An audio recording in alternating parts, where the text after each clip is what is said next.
Good morning, and welcome to our Flower Communion service. I look forward to answering the questions you may have about this service.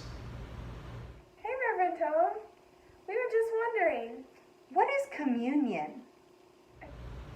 In Christian churches, communion is a part of the worship service. In the Bible stories of Jesus' life, there is a story about Jesus feeding his followers bread and wine. He says, "Take, eat, take, drink, and become one with me. Do this in memory of me."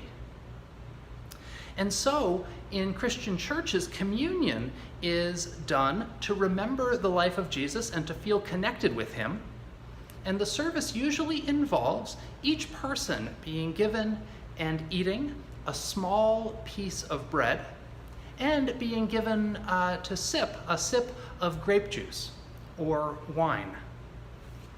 I think of communion as connected to two words, community and union. Community is a group of many people, and union is connecting together. And so a communion is something we do as a church together to symbolize and to share what connects us together. Where did the flower communion come from? The flower communion was invented by a Unitarian minister named Norbert Čapek.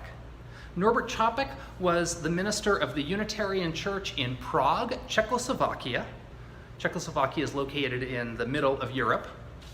And Čapek was famous for a number of different things, and one of those things was that he was the inventor of the flower communion.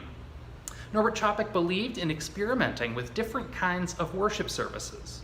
And one day, in a beautiful spring day, he was walking home from church, and all of the flowers that he saw on his walk home made him smile. He thought, "I wish I could have a church service that made me feel as joyful as I feel seeing these flowers." So the next Sunday, he told everyone in his church to bring a flower with them on the following Sunday. He put the flowers together in a vase, said a blessing for them, and then told each person to take a different flower home with them. The first flower communion was in 1923, so this tradition is nearly 100 years old. Why do we celebrate flower communion? Norbert Čapek's wife, Maya, was also a minister, and during her travels to the United States, she introduced the flower communion to many churches. The celebration took off and was adopted by Unitarian churches all over the United States. They liked its beauty, and it feels good. It felt good to do. We celebrate the flower communion here at the Community Church of Chapel Hill because it's something that's done in most other Unitarian Universalist congregations. But we celebrate it because it speaks to our understanding of community. We each bring the beauty of ourselves, and we each add a bit of beauty to the common bouquet of our community. And we're each changed, transformed by sharing part of our life with another, and others sharing their life with us. What do the flowers symbolize? One of the beautiful things about religion is that we get to make our own meaning. But I'd like to share with you a little bit about what the flowers meant to Norbert Čapek. He wrote of the flowers of the flower communion, "May these flowers remind us, even though we are all different in what we know and different in what we can do, may the flowers remind us to be one in desire and affection. May the flowers also remind us of the value of friendship and sharing. May we cherish friendship as one of life's most precious gifts.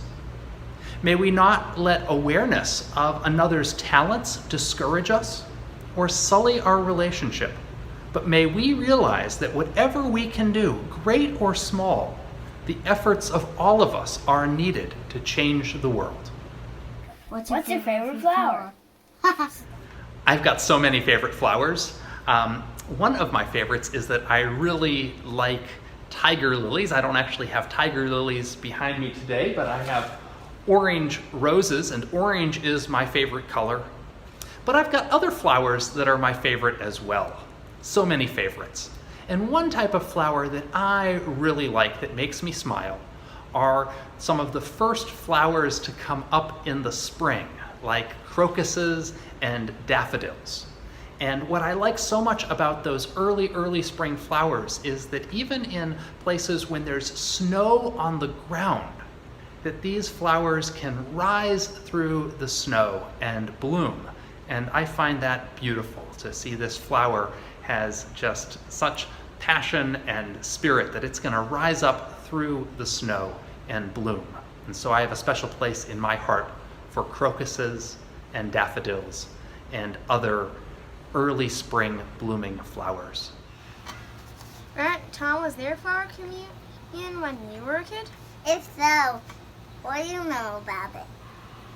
Yes, we had a flower communion at the church where I grew up. And I remember when I was a little child celebrating the flower communion. We always had a flower communion as a service in June. And it was always done at a service at the end of the year, and it was combined with a service for thanking all of the volunteer teachers in the church.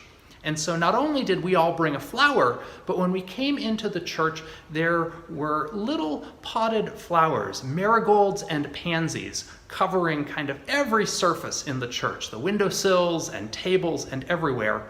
And the service included all of the teachers coming up to get a little potted flower. And then at the end of the service, we did the flower communion.